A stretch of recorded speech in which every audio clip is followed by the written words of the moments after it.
Well, I'm here with Lindsay once again from our grower support department, and we're standing in a bunch of Sarah's superb herbs here right now. What kind of challenges does this kind of unique crop make for your department? Great question, Tim. These herbs are a very quick turn crop.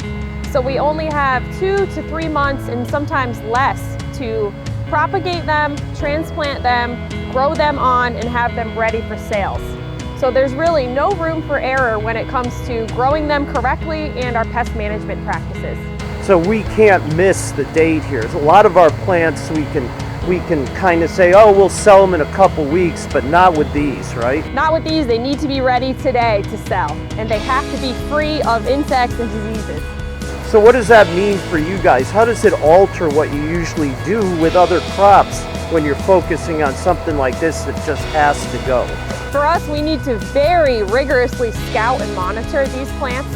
So we're looking for signs and symptoms of insect pests every week. Sometimes it changes day to day. And also we have a very, very intensive biological control program on these plants because our customers are eating them. So we will not and we cannot spray them with any type of pesticide. So we have to be on top of this with just biological control. Well, that does present some challenges, and you've developed some particular things, I'm sure, that are unique to these crops. But I have a different question. How has stuff that you've developed for this actually helped you with other crops in the field? Great question. This has really taught us how to do pest control on a variety of plants. So in a house like this, we have plants that are different from each other and have different pest thresholds and different pest pressure. So for example, some plants might get aphids really easily while others don't. So we need to come up with a holistic pest management program that works for all of the plants together. Wow.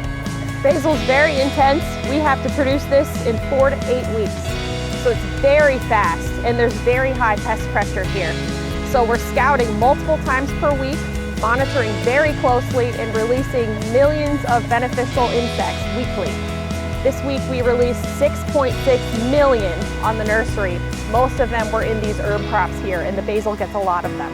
Now remember, these are good insects that are doing great work and making sure that you're getting plants that are clean from the bad insects. That's what's really important to think about with those good insects that you're releasing.